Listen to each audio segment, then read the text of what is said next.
बुद्धाय जय भीम, संघं नमामि, शंघं नमामि। मैं summer doctor JP Singh Ambedkar, जनपद रामपुर, उत्तर प्रदेश, भारत से। और जैसा कि आज संघ का आदेश हुआ है कि मेरे को समर संघ का कॉन्सेप्ट देना है। साथियों, जैसा कि आपको विदित है, ये समर संघ का कार्यक्रम 5 मई 2021 से लगातार जब शुरू हुआ तो अभी तक बिना रुके चल रहा है। जो आज वेबिनार पे हम मीटिंग कर रहे हैं, ये अभी तक बिना नागा किए लगातार हो रही है, जो कि 8 बजे से लेकर 7:30 बजे तक होती है। इसी तरह से तमाम फिजिकल संगतियां पूरे भारत नहीं विश्व में भी लग रही हैं। तो साथियों, ये समर संघ किसी से अपरिचित नहीं है। अब तक शायद हर एक व्यक्ति के पास तक, उसके दिमाग तक, उसकी सोच तक समर संघ पहुंच चुका है। समर संघ जो है वो समता में रमण करने वाले लोगों का संघ है। जो भी भारत के मूल निवासी, जो भी भारत के समण लोग रहे, जो समता में विश्वास करते थे, एक दूसरे समता में सम्मान करते थे, किसी में भेद नहीं करते थे, ऐसी संस्कृति जो अब से 2500 वर्ष से अधिक पुरानी वो संस्कृति थी। पहले हमारे सब लोग समणी कहलाते थे, समणी हुआ करते थे, समण के नाम से उनकी पहचान थी और वे समता में रमण करते थे। इसके उलट एक दूसरी विचारधारा थी जो विषमता में विश्वास करती थी, जिसको बमण कहा जाता है। तो दो ही संस्कृति थी, एक समण संस्कृति, एक बमण संस्कृति। समण संस्कृति बहुत ही बृहद और बड़ी संस्कृति थी। वही समण जो बीच में अब हमारा सिस्टम बमणों ने खत्म कर दिया, लेकिन यह समण अब से 2500 वर्षों से भी अधिक पुराना था। समता में रमण करने लोग इसमें आते थे। लेकिन साथियों, हुआ क्या कि कुछ बाहरी तत्व आए जिनको बमण कहा जाता है, उन्होंने षड्यंत्र किया और इस समण संघ को, जो समता में रमण करने वाले लोगों का संघ था, साइंटिफिक लोगों का संघ था, कर्म करने वाले लोगों का संघ था, जो मेहनतकश लोगों का संघ था, जो शासक, देश के शासक थे, उनका संघ था, उनको कहीं ना कहीं षड्यंत्र कर कर उनमें भेद कर दिया, उसमें बांटने का काम किया। और जो समण जो संघ में रहते थे, इकट्ठे रहते थे और अपना काम बहुत ही मेहनत और ईमानदारी से करते थे, उनको कुछ बाहर के शरारती लोग आए और उन्होंने जिसका जो काम था उसको वह उनकी जात बना दी और जात के बनाते ही उसको जाति में बांट दिया। और हमारे समर संघ के, जो कि समता में रहने वाले लोगों का संघ है, समणों का संघ है, उसके 6743 टुकड़े कर डाले और हमारे समणों को, हमारे समण संघ को, समणों को गलत लत डाल दी कि आप सब अपने आप पे गर्व करें कि हम इस जाति के हैं, कि हम उस जाति के हैं। सब अपने अपने जाति पर गर्व करने लगे और टुकड़े टुकड़े कर डाले। संघ जो है विखंडित हो गया। जब विखंडित हुआ तो फिर हम कमजोर पड़ गए और फिर हमारे जो समण थे, वो समण पहचान धीरे धीरे हमारी खत्म होती चली गई और वो खत्म इतनी हो गई कि उसको संस्कारित कर दिया गया और संस्कारित करते करते समण को श्रमण बना दिया। यानी कि उन्होंने हमें, जो हम शासक थे देश के, उनको हमें श्रमण यानी कि श्रम करने वाला बना दिया, संस्कारित कर दिया गया। समण शब्द का श्रमिक श्रमण शब्द बना दिया गया, जबकि हम मूल रूप से समण थे। वह हमारे तमाम क्रांतिकारी साथी जिन्होंने पहला तमाम मिशन का काम किया, उन्होंने देखा कि तमाम मेहनत करने के बाद भी रिजल्ट नहीं आ रहा और हमारा समाज ये टुकड़ों में बटा हुआ है। इसी ऐसे ही क्रम में हमारे महासमण, वैसे तो बहुत सारे हुए हैं लेकिन मुख्य रूप से बताऊंगा, महासमण बाबा साहब doctor B are Ambedkar ji आए। उन्होंने भी बहुत शोषण सहा, 4 बच्चों को बलिदान दिया, लेकिन फाइनली उनको संविधान बनाने का मौका मिल गया। उन्होंने संविधान को बनाने के आधार पर जब उनको मौका मिला तो उन्होंने 6743 जातियों को SC ST OBC और कन्वर्टेड माइनॉरिटी में इकट्ठा करने का काम किया। उसके बाद उसी के पैटर्न पे आगे चलते हुए माननीय काशीराम जी आए। उन्होंने उस SC ST OBC को भी इकट्ठा किया और बहुजन समाज बनाने का काम किया, समणों का संघ बनाने का काम किया। और जब समणों का संघ बना तो आप कई बार समण सत्ता में भी आए, हालांकि पूरे भारत में नहीं आ पाए, लेकिन प्रदेश में तक सीमित रह गए। क्योंकि मिशन बहुत बड़ा होना था, संघ को बहुत बड़ा होना था, लेकिन हमारे जो भाई समर संघी, जो भी हमारे जो क्रांतिकारी साथी हैं, जिन्होंने कहा कि हम मिशन चला रहे हैं, समाज सेवा कर रहे हैं, उनके व्यक्तिगत स्वार्थ जाग गए और उन्हें अपने अपने मकान और दुकान बनाने के चक्कर में अपने अपने सेक्टर में अपनी अपनी प्रैक्टिस करने लगे और अपने डिफरेंट डिफरेंट मुद्दों को लेकर तमाम सारे संगठन बना डाले, जो कि आज की तारीख में 29 लाख से भी अधिक संगठन संख्या में आज रन कर रहे हैं, जिसमें 6 लाख लगभग एक्टिव रूप से काम कर रहे हैं। बाबा साहब डॉक्टर बी आर अम्बेडकर ने कहा था शिक्षित बनो, संगठित हो, संघर्ष करो। बाबा साहब ने शिक्षित करने के लिए कहा था, हमने शिक्षा फोकस किया। संगठित रखने के लिए कहा था, लेकिन हम संगठित नहीं हो पाए, और संगठित नहीं हो पाए तो संघर्ष भी नहीं हो पाया। संगठित के नाम पर हमने संगठन बनाकर डाल दिए और इतने संगठन बनाए कि बाबा साहब जिन्होंने इकट्ठा किया था समाज को, उनके 30 लाख टुकड़े कर डाले। बाबा साहब डॉक्टर बी आर अम्बेडकर के 30 लाख टुकड़े होने का मतलब क्या है? बाबा साहब की भावना के विरुद्ध काम करना। और जब बाबा साहब ने जो संविधान दिया, उस संविधान का जो बेसिक कॉन्सेप्ट है वह यह है कि आज ही 51% आप इकट्ठे हो जाइए और अपने सारे हक अधिकार आप संरक्षित करिए, सुरक्षित करिए और ले जाइए। ये बाबा साहब ने बड़ी मेहनत और प्रयास के बाद इसको दिया, लेकिन हमारे समाज के लोग इसको समझ नहीं पाए और वह अपने अपने को चमकाने के चक्कर में, अपना धंधा करने के चक्कर में, अपनी दुकान, अपना व्यापार बढ़ाने के चक्कर में मिशन को भूल गए, संगठित होना भूल गए और संगठन में प्रैक्टिस करने लगे और टूटने लगे। ये बिल्कुल ऐसे टूटने लगे जैसे कि मल्टीप्लिकेशन में संख्या होती है, 2 के 4, 4 के 8, 8 के 16, 16 के 32, 32 के 64, इस तरह से मल्टीप्लिकेशन बढ़ने लगे। क्योंकि दोस्तों संगठन की प्रवृत्ति होती है टूटना, और जिसकी जो प्रवृत्ति होती है वह फाइनली वह उस पर काम करती ही करती है, चाहे आप कितना भी सुधार कर लें। खाली संघ नाम रखने से संघ नहीं बन जाता। संघ को संघ की तरह चलना होता है और संगठनों को संगठन की तरह चलना होता है। कोई कितना भी डायनेमिक और साइंटिफिक व्यक्ति संगठन चलाए, संगठन का निर्माण करे, लेकिन 100% ट्रुथ बात है कि संगठन बनेगा तो 100% उसका 1 के 2 संगठन बनने हैं, 2 के 4 संगठन बनने हैं और 4 के 8 बनने हैं। ये उसकी संगठन की प्रवृत्ति है, कोई रोक नहीं सकता उसको।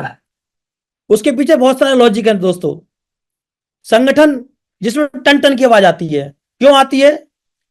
क्योंकि संगठन में एक नेता होता है और 4 उसके पदाधिकारी होते हैं और वे मिलकर एक बायोलॉजी बनाते हैं और बायोलॉजी बनाकर उस पर काम करते हैं। किसी एक छोटे एजेंडे को लेकर वो वर्क करते हैं। अब उसका जो नेता होता है, वो नेता जब तक नेता बना रहता है जब तक वो उसका परिनिर्माण ना हो जाए। अब ऐसे में होता क्या है कि यदि चाहे वो काम करने की 1% भी क्षमता ना रहे उसके अंदर, लेकिन वो राष्ट्रीय अध्यक्ष बना रहेगा। वो इसलिए राष्ट्रीय अध्यक्ष बना रहना चाहता है क्योंकि उसने जो चंदे से धंधा इकट्ठा किया है, जो पैसा इकट्ठा किया है, वो चाहता है कि अगर मैं राष्ट्रीय अध्यक्ष पद से छोड़ दूंगा तो भाई इस पर दूसरे का कब्जा हो जाएगा। और दूसरा व्यक्ति जो करू आता है, जो एनर्जेटिक है, यंग है, वो कुछ करना चाहता है लेकिन उसको मौका नहीं मिलता। उसको मौका इसलिए नहीं मिलता क्योंकि पहला वाला मौका छोड़ता नहीं, तो मजबूरन उसको लेफ्ट से राइट से अपना दूसरी उसकी शाखा निकालनी पड़ती है। और वो भी फिर यही करता है, संविधान लागू करने की बात करता है, लोकतंत्र लागू करने की बात करता है, लेकिन लोकतंत्र लागू करना दूर की बात, अपने संगठन में भी लोकतंत्र लागू नहीं कर पाता। अब जब संगठन में लोकतंत्र लागू नहीं हो पाता तो वो भी मर्त्य तंत्र नेता बना रहता है। उसके साथ में भी कोई बंदे जुड़ते हैं, वो भी कुछ काम करना चाहते हैं, उनको मौका नहीं मिलता तो वो भी फिर अलग चले जाते हैं। तो इस तरह से मल्टीप्लिकेशन में हमारे संगठनों की संख्या बढ़ती चली जाती है, क्योंकि प्रवृत्ति संगठनों की वो है, इसमें कोई कुछ नहीं कर सकता। और साथियों मैं यही बता दूं कि एक समय था जब हमारा संगठनों से काम चल भी पा रहा था, लेकिन जैसे समय के अनुसार अपने आप को परिवर्तन करना होता है, बदलना होता है, मॉडिफाई करना होता है। समय के अनुसार यदि आप नहीं चलेंगे तो समय आपको बदल देता है। समय के अनुसार जिस व्यक्ति ने अपने आप को नहीं बदला, समय उसको बदल देता है। यह साइंटिफिक सिस्टम है सर, इसको आपको अच्छे से समझना होगा। और संघ 100% साइंटिफिक सिस्टम पर काम करता है। और संघ का किसी ने निर्माण नहीं किया, ना कोई निर्माण कर सकता है। संघ का स्वतः ही निर्माण होता है। आपने देखा होगा, हमारे आप जंगल में देख चले जाओ, तमाम जानवर संघ में रहते हैं। वह कहीं पढ़ने नहीं जाते, कहीं उनको कोई शिक्षा नहीं दी जाती, लेकिन नेचुरल उनको पता है कि संघ में रहेंगे तो इकट्ठे रहेंगे, संघ में रहेंगे तो ताकतवर रहेंगे, संघ में रहेंगे तो सुरक्षित रहेंगे, इसलिए वो इकट्ठे रहते हैं। लेकिन कुछ शिकारी लोग जो होते हैं वो उसमें षड्यंत्र करते हैं और वो मौका ढूंढते हैं कि संघ में से कब कैसे इनमें फाट डाला जाए, कैसे इसमें डिवाइडेशन किया जाए। और जैसे ही एक आध व्यक्ति सियाना होता है, जो एक आध जानवर या जो भी है वो सियाना होता है, वो संघ से बाहर जाता है, बस वो उसी का शिकार कर लेते हैं। और इस तरह से एक एक करके लगभग सभी शिकार हो जाते हैं। लेकिन जब तक संघ में रहते हैं तब तक कभी शिकार नहीं होता। जंगल में जानवर संघ में रहते हैं, उनका कभी शिकार नहीं हो पाता, अकेले होते हैं शिकार होता है। और आपने देखा होगा, अगर शेर कितना ताकतवर होता है लेकिन अकेला होता है, तो जो हाइना होती हैं उनकी यूनिटी इतनी सशक्त और इतनी मजबूत होती है, संघ उनका जिसका जवाब नहीं, और वह शेर का भी शिकार कर ले जाते हैं। यहां तक कि शेर जब किसी का शिकार करके बैठता है और हाइना जिनका संघ मजबूत है, उनको पता था तो वो शेर के सामने से उसका शिकार भी छीन लेते हैं। वो इसलिए छीन पाते हैं क्योंकि उनका संघ मजबूत होता है। यदि एक पे अटैक होता है तो सारे के सारे एक साथ उस पर अटैक कर देते हैं और एक साथ ही सब जगह चलते हैं। तो इसलिए उनको कोई शेर भी पंगा, या शेर तक मतलब सबसे बड़ा जानवर है जंगल का, कोई उनको बाल माका नहीं कर पाता, कोई नुकसान नहीं कर पाता। इसी तरह से जहां जैसे तमाम वृक्ष जब जंगल वन के रूप में होते हैं तो कोई भी सरकार उनको काट नहीं सकती, उनको संरक्षित करती है, क्योंकि वो यूनिटी में है, संघ में है। अकेले अकेले होते हैं तो कहीं भी कट जाते हैं, रास्ते में आ गए कट गए, काट डाला। लेकिन जब संगठित होते हैं, संघ में होते हैं, तो रोडें भी रास्ता डाइवर्ट करके निकलती हैं, वो उन पेड़ों को कोई काटने की हिम्मत नहीं रखता। आपने देखा होगा मधुमक्खी बहुत छोटा सा कीट होता है, लेकिन जब मधुमक्खियों का संघ होता है जिसको छत्ता बोलते हैं, अगर लगा हो तो आप उसके पास से निकलने की हिम्मत नहीं करते, उसको पास से गुजरने से डर लगता है, क्योंकि वो संघ में है। इतना छोटा जीव भी यदि सब मिलकर चिपट जाए तो अच्छे से अच्छे आदमी का बुरा असर कर देते हैं। तो दोस्तों संघ में बहुत ताकत होती है। तो संघ जो होते हैं वो नेचुरल बनते हैं, उन्हें कोई बनाता नहीं है। तो वैसे ये समर संघ जो है, जो कि 2500 वर्षों से पुराना पुरातन है, ये बुद्ध से भी प्राचीन हमारा संघ है। तो इसको किसी ने बनाया नहीं, ये स्वतः ही बना। टाइम टाइम पे हमारे समर संघों ने, समर समर साथियों ने, भाइयों ने, बहनों ने, बुजुर्गों ने, बच्चों ने इस पर धीरे धीरे मॉडिफिकेशन किया, धीरे धीरे खोज की, और ये लगा कि भाई हमें संघ में रहना चाहिए तभी इकट्ठे रहेंगे, कबीलों में रहना चाहिए तो इकट्ठे रहेंगे। और वही कॉन्सेप्ट डेवलप होता गया, और होता होता इतना बड़ा हो गया कि हमारे समण इस देश के शासक बने। जब इस हमारे समण इस देश के शासक थे, तब इस देश को सोने की चिड़िया कहा जाता था। जब इसका भारत का जो आज क्षेत्रफल है, इससे 3 से 4 गुना बड़ा क्षेत्रफल इस भारत का था, जिसको महाभारत बोला जाता था। उस टाइम इस भारत में हमारे महासमणों का शासक था, शासन करते थे, और हमारे पूर्व शासक करते थे।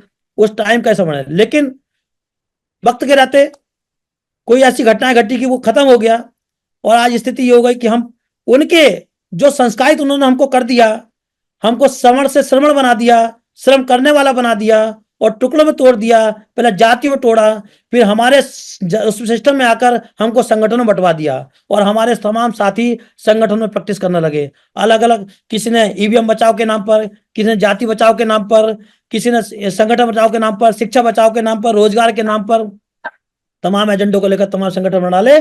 और आज की स्थिति भी यह है कि इतने संगठन होने के बाद भी 70 साल हो गए, 74 साल लगभग होने जा रहे हैं हमारे संविधान को लागू हुए, आज तक एक भी अधिकार हमारे बचा नहीं पा रहे हैं, बल्कि अधिकार हमारे सब खत्म होते जा रहे हैं। रीजन सबसे बड़ा साथियों क्या है?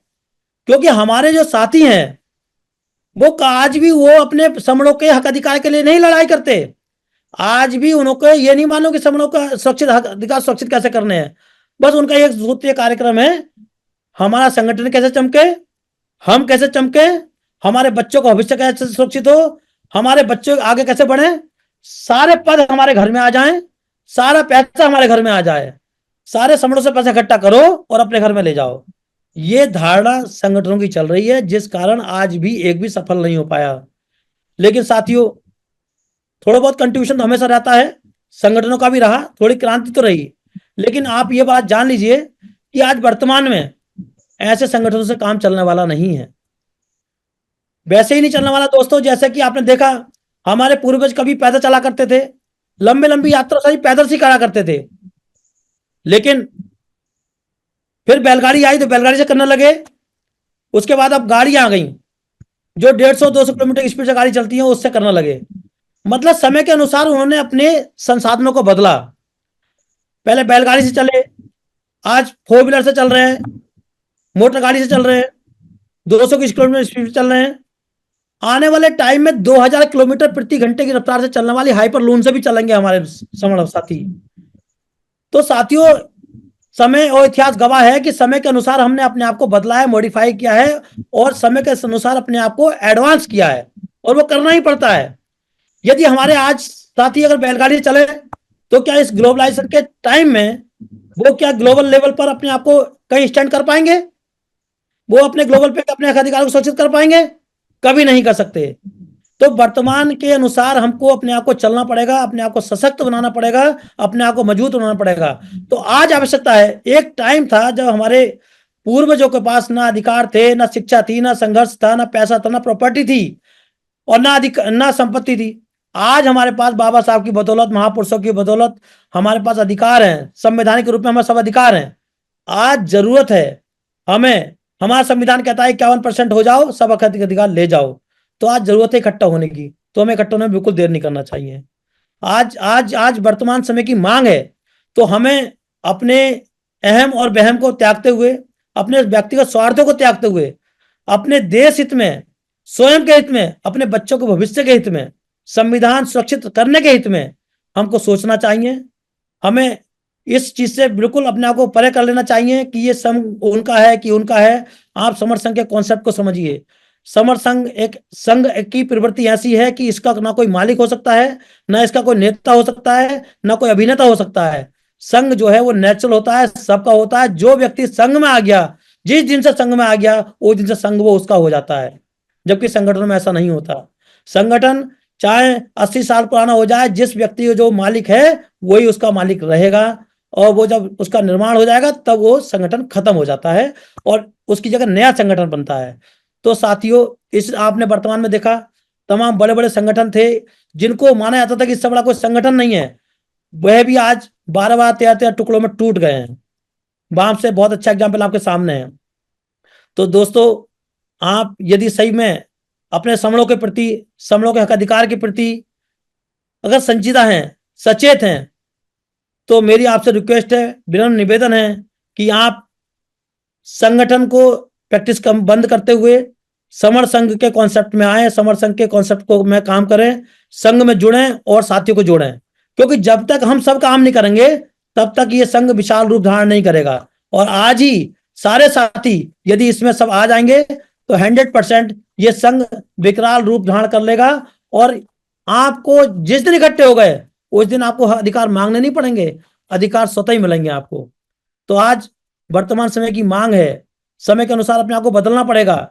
जैसे कि कंप्यूटर में आप टाइम टाइम पे अपने एडवांस सॉफ्टवेयर डालते हैं, वैसे ही आज का जो एडवांस सॉफ्टवेयर है, एडवांस सिस्टम है, एडवांस जो आपका कॉन्सेप्ट है वो है समर संघ।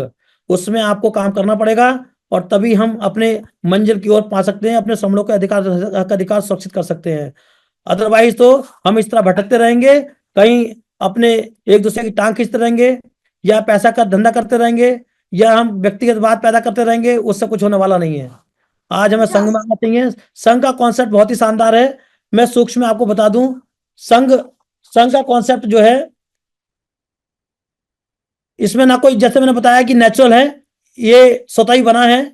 इसका जो नेता अगर मान सकते हैं तो संविधान को मान सकते हैं। संविधान इसका बायोलॉज है, इसके जैसे कि आप बायोलॉज के रूप में संविधान को मान सकते हैं। और ये जो है 100% नेचुरल है, 100% नेचुरल। इसमें जो व्यक्ति आ जाएगा वो दिन से समर संघी हो जाएगा। तो साथियों, समर संघ बहुत ही शानदार है। इसमें नंबर 1 गोल्डन रूल है, केवल समण। केवल समण का मतलब है इसमें सिर्फ समण ही आ सकते हैं, बमड़ों की इसमें एंट्री नहीं है। क्योंकि इतिहास में हमने देखा कि तमाम जो बुद्ध का जब संघ था तो उसमें समण और ब्राह्मण दोनों आ सकते थे। तो कहीं हद तक जब दोनों लोगों ने एंट्री करी तो कहीं हद तक बमड़ों ने उसमें संघात किया और संघ को नुकसान पहुंचाया। तब चूंकि समर संघ ने तय करा कि इसमें केवल और केवल समर संघ की एंट्री हो सकती है, बमण की इसमें एंट्री 1% नहीं हो सकती। एक और हमने देखा कि जैसे हमने बताया संगठनों की प्रवृत्ति है चंदा लेना, चंदा लेकर काम करना और टुकड़ों टुकड़ों में काम करना। जैसे गर्भ से को हम चमार है, गर्भ से को धोबी है, इस पर संगठन बनाना, ईवीएम बचाव के नाम पर संगठन बनाना, तमाम संगठन बना के काम करना और इसी के नाम पर लोगों से पैसा लेना। पैसा इसके नाम पर लेते हैं और बाद में अपनी जेबें भरते हैं, अपना बैंक अकाउंट भरते हैं, अपनी प्रॉपर्टी इकट्ठे करते हैं और जब संगठन कुछ मजबूत हो जाता है तो किसी न किसी पार्टी में मर्ज हो जाते हैं, किसी न किसी के सामने अपने आप को सरेंडर कर देते हैं और सारा सिस्टम उधर कोलैप्स कर जाता है, विचारधारा को से भटक जाते हैं। संघ अपनी विचारधारा से कभी नहीं भटकते, संघ हमेशा अपनी आइडियोलॉजी पर रहते हैं, इससे कभी नहीं भटकते। दूसरा साथियों, अक्सर देखा गया कि संघ को जब नुकसान हुआ तो जातियों से हुआ। जातियों में हम प्रैक्टिस करते रहते हैं, जातियों में बटे रहते हैं और जब तक हम जातियों में बटे रहेंगे तब तक हम अपने समणों का हक अधिकार सुरक्षित नहीं कर सकते, क्योंकि जातियों में प्रैक्टिस करने से हम अपने टुकड़ों में बटे रहते हैं। समर संघ एक इतनी बड़ी पहचान देता है जो आपको स्थायी पहचान देता है। ये एक समर संघ ऐसी पहचान देता है, समर एक ऐसी पहचान है जो आपके मरने के बाद भी आपकी पहचान को नहीं बदला जा सकता। यानी कि मान लो आप यदि मूल निवासी हैं तो मूल निवासी आप भारत के हो सकते हैं, आप लंदन में जाकर शिफ्ट कर गए और लंदन में यदि आप शिफ्ट करने के बाद आपके वहां पे यदि बच्चे पैदा होते हैं तो बच्चे का मूल निवास हो जाएगा लंदन, तो मूल निवास बदल जाएगा। बहुजन समाज की बात करते हैं तो बहुजन समाज में सारा समाज आता है, बमण भी आते हैं, समण भी आते हैं, तो उससे भी हमारी पहचान विनिमित हो जाती है। लेकिन साथियों, समण एक ऐसी पहचान है जो कभी ना खत्म होने वाली पहचान है, मरने के बाद भी ये खत्म नहीं होती और आप स्वयं भी खत्म करेंगे तब भी आपकी पहचान नहीं होती, पहचान खत्म नहीं होती, ऐसी पहचान है समण। तो दोस्तों, यदि हम SC ST OBC converted minority अगर टोटल मिला के हम 85% से 90% साथी है और सभी समण है, यदि हम सभी समण साथी अपनी जातियों को दाएं और बाएं रखते हुए सिर्फ समण की प्रैक्टिस करें, अपने आप को गर्व से कहें समण है और सभी लोग अपने समण से परिचय दें, अपनी पहचान समण बताएं, अपना काम समण से बताएं, अपना धर्म समण से बताएं, अपना सब ईमान धर्म स्वाभिमान सब समण बताएं, तो 100% 85-90% लोग समण हो जाएंगे और 85-90% लोग जब समण हो जाएंगे तो आपके रोटी बेटी का रिश्ता समणों में हो सकता है, तो 85% से 90% लोगों में आपके रोटी और बेटी का रिश्ता भी बड़े आराम से हो सकता है, जो आप आज की तारीख में हम लोग जाति देखकर नहीं करते। मैं यहाँ पे आपको बता दूं, बाबा साहब डॉक्टर बी आर अम्बेडकर जो कि अपनी पहचान के मोहताज नहीं है, विश्व उनका लोहा मानता है, उनसे ज्यादा अध्ययन किसी ने नहीं करा।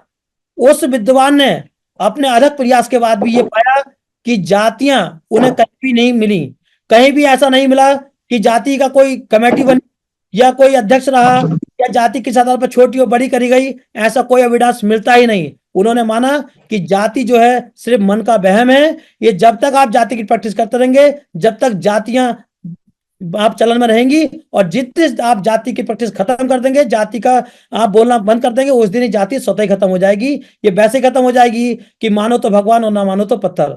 उसी कॉन्सेप्ट पे साथियों हम जातियों खत्म कर सकते हैं। समण हमारी बहुत ही डायनेमिक और स्वाभिमानिक पहचान है और इस पे हमें गर्व करना चाहिए। ये हमारी प्राचीन पहचान है, पुरातन पहचान है, हमें इस पर गर्व करना चाहिए। सभी समणों को अपने समण होने का एहसास दिलाना चाहिए। इसकी मुहिम भी चल रही है, मैं समण हूं के नाम पर इसकी मुहिम चल रही है, 1000 दिन की इसकी मुहिम है और उसका तमाम आपका पोर्टल के माध्यम से, सोशल मीडिया के माध्यम से, समण ग्रंथ के माध्यम से, आपके जयंतियों के माध्यम से मैं समण हूं की मुहिम चल रही है। 1000 दिन की मुहिम है और 1000 दिन में प्रत्येक जन, बच्चे बच्चे तक, गांव गांव तक, घर घर तक ये मुहिम पहुंचनी है और इस पर समर संघ बहुत तेजी से काम कर रहा है। और मैं समण की पहचान, अभी कार्यक्रम डोर टू डोर चल रहा है। समर संघ कभी रोडों पर नहीं उतरते, संघ कभी रोडों पर नहीं उतरते, संघ के पास लोग आके खुद पूछते हैं कि बताओ आपको क्या, कौन से अधिकार चाहिए, आपको क्या चाहते हो, क्योंकि संघ हमेशा ताकत में होते हैं। इसलिए संघ जो है घर घर जाके काम करते हैं, रोडों पे काम नहीं करते। संघ डोर टू डोर घर के अंदर जा रहे हैं, घर के अंदर अपनी विचारधारा को फैला रहे हैं और मैं समण की विचारधारा बहुत तेजी से चल रही है और मैं समण के फॉर्म भरे जा रहे हैं, पूरी भारत से भरे जा रहे हैं, पूरी दुनिया में भरे जा रहे हैं और मैं समण की डायरेक्टरी बनेगी, मैं समण का डिजिटल डाटा तैयार किया जा रहा है। सारे को, हर एक समण को उसका यूनिक नंबर अलॉट होगा और प्रत्येक व्यक्ति गर्व से कह सकता है कि मैं समण हूं। तो इसलिए जाति की व्यवस्था प्रैक्टिस खत्म करते हुए मैं समण हूं की प्रैक्टिस आप लोग सब अपनी आदत में डाल लें, और ये जितनी जल्दी डाल लेंगे उतनी जल्दी हक अधिकार सुरक्षित कर लेंगे। आपको रोड पाने की कतई गारंटी नहीं, जरूरत नहीं है, ये गारंटी संघ देता है। आपके हक अधिकार सुरक्षित रखने की गारंटी संघ देता है। इसलिए हमेशा आप समण की अपनी पक्ष डालें और अपने द्वेष भावना को दाएं बाएं रखें। यदि आप वास्तव में ईमानदार संघ के प्रति, समाज के प्रति, समणों के प्रति, तो आपको समण संघ में आना ही पड़ेगा। इसके साथ साथियों, केवल संघवाद, समर संघ में केवल संघवाद चलता है, संघ के अकॉर्डिंग ही काम होता है। इसमें व्यक्तिगत राजावाद, इसमें व्यक्तिगतवाद, कोई नेतावाद इसमें कुछ नहीं होता, इसमें सिर्फ संघवाद होता है। संघ में जो आदेश हो जाता है वो सबको मान्य होता है। और दोस्तों, अक्सर एक चीज हमने देखी है संगठन में, पद प्रतिष्ठा मंचमाला। पद प्रतिष्ठा मंचमाला का इतनी ज्यादा हम लोग हैबिचुअल हो चुके हैं। ये बमड़ों का अलंकार था, पद बमड़ों में हुआ करते थे, प्रतिष्ठा बमड़ों में हुआ करती थी। हमारे समणों में सब समान व्यवस्था में रहते थे, साथ साथ रहते थे, कबीलों में रहते थे। बाद में हमारे बड़े बड़े महाराजा, राजा महाराजा भी हुए, तब भी हम लोग समता में रहते थे। लेकिन हमारी ये बहुत बुरी लत लग गई कि हम पदों के लालच में आ गए, प्रतिष्ठा को हम विश्वास करने लगे, मंच पे आने में हम प्रैक्टिस करने लगे, जिस कारण हमारे टुकड़े टुकड़े होते चले गए। समर संघ में ना तो कोई पद होता है, ना इसमें किसी की प्रतिष्ठा होती है। चाहे आईएएस हो, चाहे रिक्शा चलाने वाला व्यक्ति हो, सबको एक समान रहना होता है। या सब डड़ी पे बैठते हैं या सब कुर्सी पे बैठते हैं। इससे इसमें कोई भी किसी की प्रतिष्ठा में स्पेशल ट्रीटमेंट किसी के साथ नहीं होता। मंच इसमें कभी बनता नहीं, और माला किसी को पहनाई नहीं जाती। क्योंकि दोस्तों, माला यदि 10 को पहनाई जाती है और 90 को छोड़ दिया जाता है, तो 90 का ऑलरेडी आप उसका अपमान कर देते हो। संघ ये जानता है कि सबको एक समान नजर से देखता है, इसलिए किसी का अपमान नहीं करता। तो इसलिए पद प्रतिष्ठा मंचमाला का संघ में कोई रोल नहीं है दोस्तों। अगला साथियों, पंजीकरण का भी नहीं। आपने देखा पंजीकरण किसी व्यक्तिगत वस्तु का होता है। जैसे कि आप कोई बाइक खरीद कर लाए, आपने कोई प्लॉट खरीदा, तो प्लॉट का पेमेंट आपने किया तो उसका पंजीकरण आपके नाम होगा, क्योंकि आपने पेमेंट किया। ऐसे ही आप बाइक खरीद कर लाए तो उसका पेमेंट आपने किया तो उसका पंजीकरण आपके नाम होगा, क्योंकि वो इंडिविजुअल आपने खरीदी है। लेकिन दोस्तों, जैसा कि मैंने बताया आपको कि समर संघ जो है वो नेचुरल है, वो साइंटिफिक है, वो स्वतः ही पैदा हुआ है, स्वतः ही डेवलप हुआ है। 120 करोड़ से भी ज्यादा लोगों का संघ है, तो इसका पंजीकरण होगा तो किसके नाम पे होगा, और फिर कौन करेगा इसका पंजीकरण? तो दोस्तों, पंजीकरण तो किसी व्यक्तिगत वस्तु का होता है, जिसका कोई इंडिविजुअल मालिक होता है। जैसे संगठन है, उसके 4 लोग मालिक होते हैं, तो 4 लोग उसके मालिक होते हैं, 4 के नाम पंजीकरण हो जाता है। लेकिन संघ में तो 120 करोड़ से ज्यादा इसके मालिक हैं, तो इसलिए इसका पंजीकरण संघ में नहीं होता। दोस्तों, संघ में कहीं पंजीकरण करने का काम नहीं होता। संघ आदेश सबसे ऊपर, संघ का आदेश सबसे ऊपर होता है। आपको बता दें, अक्सर आप सोचते होंगे कि जब इसका नेता नहीं होता तो काम क्या चलता है। दोस्तों, तो मैं आपको बता दूं कि समर संघ में काम स्वतः ही चलता है। सारे व्यक्ति जो संघ के कॉन्सेप्ट को समझ जाते हैं, वो संघ के जो कॉन्सेप्ट को समझ जाते हैं और दूसरों को बताने लगते हैं, वो संघ में प्रवक्ता बन जाते, प्रवक्ता हो जाते हैं। प्रवक्ता मतलब संघ के कॉन्सेप्ट को बताने वाला व्यक्ति। ये कोई पद नहीं है, ये उसका ड्यूटी है, काम है। तो वो जब प्रवक्ता बन जाते हैं तो हमारे समर संघ का एक हाउस लगता है, एक अधिवेशन आता है, हर हर एक महीने की 1 तारीख को लगता है। और उस हाउस में जितने भी हमारे स्पोक्स हैं, उसको लगता है कि समर संघ में कोई अध्यादेश आना चाहिए, कोई नियम आना चाहिए, कोई कानून बनना चाहिए, कोई संशोधन होना चाहिए, तो वह प्रस्ताव ला सकता है। तो प्रस्ताव जब हाउस में लाएगा, तो जैसे कि हमारे भारत की संसद है, उसमें जैसे हमारे तमाम सांसद विधायक प्रस्ताव लाते हैं, और जब जिसका प्रस्ताव अच्छा होता है, उसके वहां के सभापति उसको अनुमोदन कर देते हैं। उसी प्रकार हमारे समर संघ का भी हाउस लगता है, और हाउस में हमारे उसी दिन के टेम्पररी सभापति बनाए जाते हैं, और हमारे स्पोक्सों के द्वारा वो समर संघ में प्रस्ताव रखा जाता है। और प्रस्ताव यदि अच्छा होता है, सबको मान्य होता है, तो हमारे सभापति के द्वारा उसको अनुमोदन कर दिया जाता है। और जो प्रस्ताव का अनुमोदन होते ही वह संघ का कानून बन जाता है, संघ का आदेश बन जाता है। और जो संघ का आदेश बन जाता है, वो समर संघ के प्रत्येक व्यक्ति को मानना होता है, क्योंकि समर संघ में विपक्ष नहीं होता। समर संघ में सब समता में विश्वास करने वाले, संघ में विश्वास करने वाले लोग होते हैं, इसमें विपक्ष कोई होता नहीं है। तो जो भी आदेश संघ के द्वारा पारित होता है, वह संघ के हर एक व्यक्ति को मानना होता है। संघ का आदेश सबसे पहले उसको माना जाता है, इसलिए कहा जाता है संघ का आदेश सबसे ऊपर। अगला दोस्तों, संघ राजनीति में कभी नहीं जाएगा। मैं आपको बता दूं, आपने देखा लगभग 74 वर्ष होने जा रहे हैं, एक राजनीति ऐसा सेक्टर है जिसमें 100% आरक्षण मिला, 100% प्रतिनिधित्व हमारे समाज के लोगों ने राजनीति में करा। लेकिन 100% होने के बाद भी हमारे एक भी हक अधिकार हमारा बच नहीं पाया। तो अगर राजनीति से हक अधिकार बच रहे होते तो अब तक बच जाते। राजनीति संघ के सामने बहुत ही छोटा एक पॉइंट, एक बिंदु है। एक छोटा, बहुत छोटा बिंदु है संघ के सामने। संघ उससे लाखों गुना बड़ा है, वो संघ के कहीं बहुत नीचे जाती है। और संघ यदि जिसके बड़े होते हैं, राजनीति उसके आगे पीछे चक्कर लगाती है। पार्टी चाहे किसी की भी हो, सरकार चाहे किसी की भी हो, लेकिन जिसका संघ मजबूत होता है, जो संघ ताकत में होते हैं, राजनीति उसके पूछती है, हुक्म मेरे आका, आप आदेश करें, मुझे क्या करना है, कौन सा नियम लागू करना है। तो इसलिए संघ बहुत ताकतवर होते हैं। संघ जो है राजनीति से कई गुना बड़े होते हैं, इसलिए संघ कभी राजनीति में नहीं जाते। अक्सर देखा संगठन बहुत बहुत तगड़े हुए, बहुत विशाल हुए, लेकिन जैसे विशाल रूप धारण किया, किसी न किसी पार्टी में मर्ज हो गए, अपनी विचारधारा को भटक गए, विचारधारा से भूल गए। समण कभी भी अपने समणों की विचारधारा को से नहीं भटकता, वह हमेशा अपने समणों की विचारधारा का काम करने का काम करता है, उनके हक अधिकार सुरक्षित करने की गारंटी देता है समर संघ। समर संघ कभी अपनी विचार आइडियोलॉजी से कभी नहीं हटता। हाँ, किसी साथी को, किसी समण को यदि लगता है कि राजनीति करनी चाहिए, तो वह संघ से अनुमति लेकर राजनीति कर सकता है। संघ उसको अनुमति देगा, वो उसको राजनीति करेगा, लेकिन जब वो राजनीति करेगा तो कहीं ना कहीं संघ की आइडियोलॉजी के अकॉर्डिंग ही करेगा, संघ की आइडियोलॉजी के विपरीत नहीं कर सकता। क्योंकि संघ के आइडियोलॉजी के विपरीत यदि राजनीति ही नहीं, कोई भी काम किया, ये 10 गोल्डन रूल्स जो समर संघ के मैंने आपको बता रहा हूं, इस रूल्स का किसी का भी वायलेंस यदि किसी संघी ने किया, तो संघ में नंबर गोल्डन रूल्स है, संघ घातक की, संघ में वापसी कभी नहीं। जो संघ की आइडियोलॉजी के विपरीत जाता है, संघ की आइडियोलॉजी के विपरीत काम करता है, उसके प्रति संघातक का नियम आता है, और यदि उस पर संघ घातक सिद्ध हो जाती है, तो वो तो क्या, उसके बच्चे भी समर संघ में नहीं आ सकते। और यदि लगा कि ये आरोप लगाया गलत है, तो वह आ सकता है। अगला दोस्तों, जो 10वां और गोल्डन रूल नियम है, वह जस्ट लाइक ए ओथ है, शपथ है, जैसे प्रियम्बल है, कि उपरोक्त जो 9 विनय नियम थे, वह संघ के आधार हैं। ये न कहीं बदले जाएंगे, न खत्म किए जाएंगे, न अमान्य किए जाएंगे। मतलब ये जो 9 के 9 गोल्डन रूल्स हैं, सुनहरे नियम है, पुरातन नियम है, ये कभी नहीं बदले जा सकते। हाँ, समय के अनुसार आवश्यकता आविष्कार की जननी होती है, समय के अनुसार अपने को बदलना होता है, लेकिन ये नियम नहीं बदल सकते।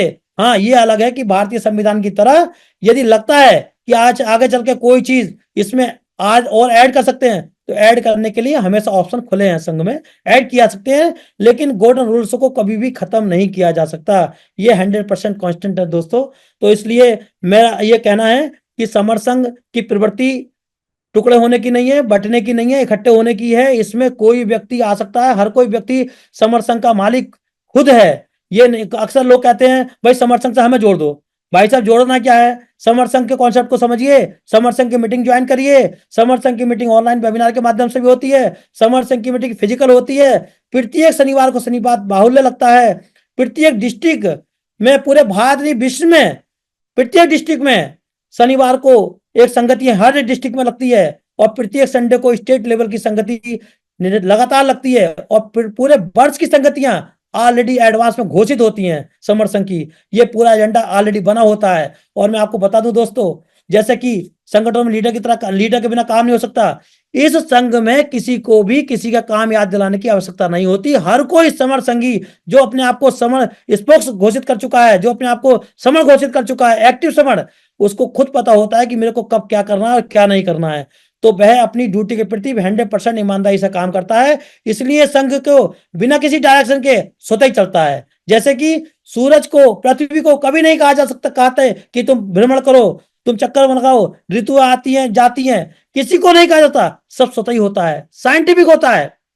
वैसे ही हमारा समर संघ भी साइंटिफिक है, बिल्कुल डायनेमिक है, बिल्कुल नेचुरल है। जैसे नेचुरल होती है, हवा चलती है, बारिश होती है, ऋतु आती है और जाती है, वैसे ही समर संघ लगातार अपने कार्यक्रम कॉन्सेप्ट पे आगे बढ़ता जाता है। दोस्तों, अभी इसको पुनर्जीवित करने का काम किया गया है। इसको मात्र 3.5 वर्ष हुए हैं, और आपको आश्चर्य होगा इस बात का कि मात्र 3.5 साल में ये प्रदेश में नहीं, देश में नहीं, पूरे विश्व भर में समर संघ आज बच्चों की जुबानों पर है। हर एक के पास समर संघ पहुंच चुका है। और वो दिन दूर नहीं दोस्तों, जिस दिन ये समर संघ सबसे सशक्त और बहुत ही मजबूत संघ होगा, और सरकारें किसी की भी हो, हमारी हो या किसी और की हो, बिना संघ के नहीं चल सकती। प्रेजेंट में एक एग्जाम्पल आपके सामने एक संघ का है। वो इस संघ के सामने बहुत ही छोटा संघ है। आपका 85 से 90% लोगों का संघ है। यदि आपने चाह लिया, सही से ईमानदारी से आपने अपनी ड्यूटी को निर्वहन किया, तो मैं गारंटी करता हूं कि 5 साल नहीं लगेंगे आपको सबसे बड़ा संघ बनने में। इसलिए दोस्तों, मैं समर की मुहिम में सभी शामिल हूं। मेरा आपसे व्यक्तिगत अनुरोध है कि अपने स्वार्थों को पहले रखें, व्यक्तिगत रूप से किसी को ना देखें। इसमें कोई व्यक्तिगत हीरो नहीं है। जो काम करेगा वो हीरो है, जो काम नहीं करेगा वो जीरो बन जाता है। इसमें कोई भी कितना बड़ा हीरो हो सकता है, और काम नहीं करेगा तो स्वतः ही खत्म हो जाएगा। आप काम आइए, आप काम करिए, आप इसके हीरो बन जाएंगे, और आप नहीं काम करेंगे तो आप जीरो ही बन जाएंगे। मतलब जो चलन में काम करेगा वही संघ में साइनिंग मारेगा। और समर संघ का कॉन्सेप्ट बहुत शानदार दोस्तों, लेकिन ये समर संघ का कॉन्सेप्ट संघ में शानदार तभी काम करेगा ग्राउंड पर, जब इसमें करने वाले लोग, हम और आप, अपनी अपनी कर्तव्यों को, ड्यूटीज को पहचान लें, उसके ईमानदारी से काम करें। यदि हम अपने अपने काम को, ड्यूटीज को ईमानदारी से करेंगे, समर संघ के कॉन्सेप्ट पर काम करेंगे, तो 100% आपके स्वयं के, आपके बच्चों के, आपके देश के हक अधिकार सुरक्षित होंगे, आपका संविधान मजबूत होगा, और आपका ये फिर से समर भारत बनेगा। इसी के साथ मैं, मेरे वक्तव्य में यदि किसी कोई गलती हो गई हो तो उसके लिए मैं संघ से क्षमा चाहता हूं। संघ मुझे माफ करे, संघ मुझे माफ करे। सभी साथियों को संगनवामी एक बात और कहता हूं, जैसे कि आज का सब्जेक्ट था कि 120 करोड़ लोग को जोड़ा कैसे, तो साथियों जोड़ने का बहुत अच्छा तरीका है, सिंपल तरीका है, 1 मिनट बता रहा हूं कि आप सबके सब कमर कस लें। ये कोई, जैसे कि मैं डॉक्टर जेपी सिंह अम्बेडकर, मैं प्रचार प्रसार कमेटी देखता हूं, प्रचार प्रसार देखता हूं पूरे समर संघ का, तो ये मेरे करने से नहीं हो सकता। मैं चाहता हूं कि प्रत्येक समर संघी भाई प्रचार की अपनी ड्यूटी समझे, जैसे अपनी ड्यूटी जाता है वैसे ही समर संघ के प्रचार भी अपनी ड्यूटी समझे, और वह टोटल पोस्टों को, टोटल जितनी पोस्ट डलती हैं, जो मैसेज डलते हैं, उनको अपने तमाम ग्रुपों में डायल करें, सोशल मीडिया पे वायरल करें। जो हमारी समर ग्रंथ हैं उनको आप अपने क्या कहते हैं, जैसे हम फ्री डिस्ट्रीब्यूट करें। और इसके अलावा जो हमारे क्या कहते हैं, हमारा मैं समरणु की मुहिम है, उसकी विचारधारा को फैलाने का काम करें। समर संघ के द्वारा जो फॉर्म डिस्ट्रीब्यूट कराया गया है उसको अपने अपने अपने दोस्तों के पास जाके, अपने परिवारों में जाके, अपने घर में जाकर, अपने बच्चों का, दोस्तों का, सबके फॉर्म भरवाएं, उसको जमा कराएं। अपने घर में डोर टू डोर मीटिंग करें, नुक्कड़ नुक्कड़ मीटिंग करें। घर घर में जाएंगे तभी हमारा संघ मजबूत होगा, सशक्त बनेगा, और ये विचारधारा बहुत तेजी से फैल जाएगी दोस्तों। इसी के साथ पुनः आप सभी साथियों को बहुत धन्यवाद, आभार। संगम नमामि, संगम नमामि, नमो बुद्धाय, जय हिंद, जय भारत, धन्यवाद, थैंक यू।